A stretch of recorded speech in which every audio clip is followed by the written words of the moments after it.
Hello students, let's read the problem. And it says, which of the following graphs shows a line with an x-intercept of 3? So what I'm looking for is, I'm looking for an x-intercept. So what does that mean? Well, it means that if I look at the lines that are given to me on A, B, C, and D choices, right? Each one of those have a line.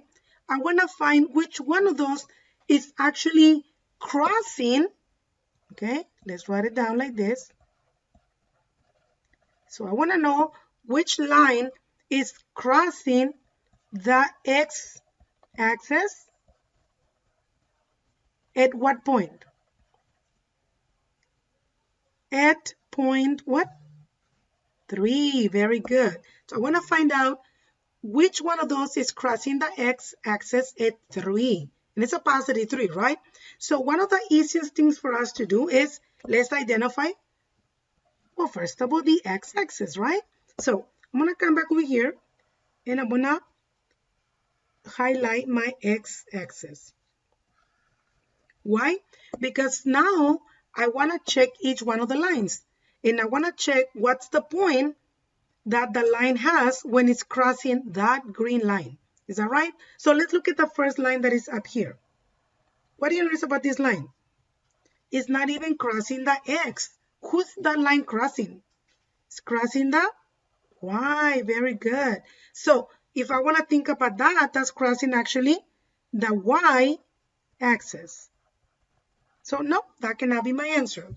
Okay, what about B? Let's look at the line here. And I'm going to choose another color here. Think about this line.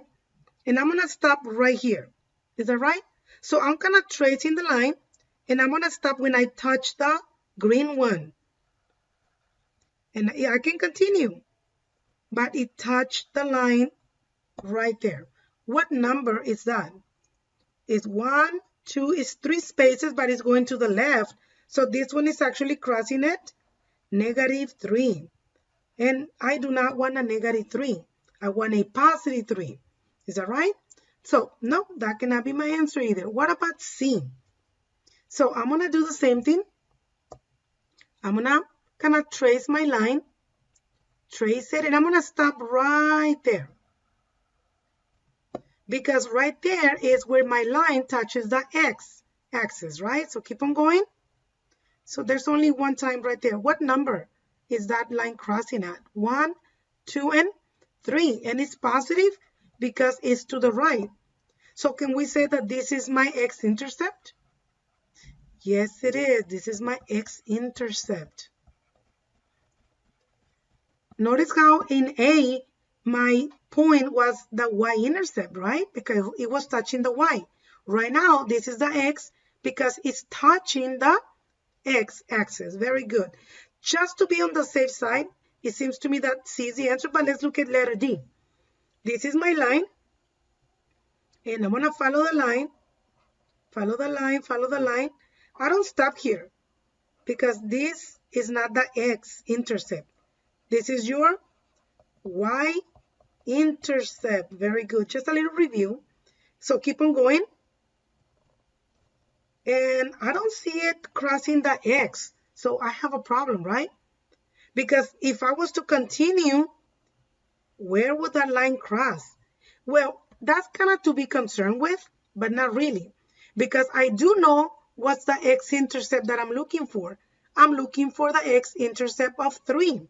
So I'm going to come back to my answer choice D, and I'm going to find 3 on x. And it's right here. So the question is, do you think that it's possible for that line to cross at 3? Not a chance, right? Because there is already, it already passed by that kind of like section, right? And it kept on going and going. So it seems to me that the x-intercept is going to be greater than a 10 because here is 10. And I'm still not there yet. Are you guys with me on that? So letter D, the only concern would be, how can I double check? Well, we can actually do lots of steps, but I'm not going to worry because I can see that it's not near close 3. But if it was, Then I will need to do finding the slope. So I will need to find 2 points, find the slope, and use the formula y sub 2 minus y sub 1 over x sub 2 minus x sub 1. And then after that, I will need to use that equation of the line, which is slope-intercept form, y equals mx plus b. But I don't need to do that much because I can recognize that my answer, it is letter C. That's where the line crosses the x at exactly 3 positive.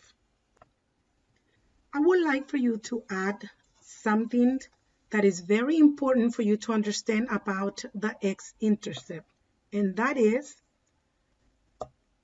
and we're going to write it right here on the right side. So let's write the coordinates. And I'm writing everything just so that you can do the same thing. Let's write the coordinates for our x-intercept for this problem. So we agreed earlier that the x-intercept was a 3, but I want you to write it down with the coordinates, right? So if you look at the point that we found earlier, that point is actually 3 and 0. Very good. So what I want to point out to you, and we're going to need to memorize this, is anytime that you see an x-intercept, the y-coordinate will always be 0. Always, always. And I'm going to say the word 0 just like that. Okay? So very important that you remember that. Make the connection. X-intercept means that the y-coordinate will always be a 0. Very good.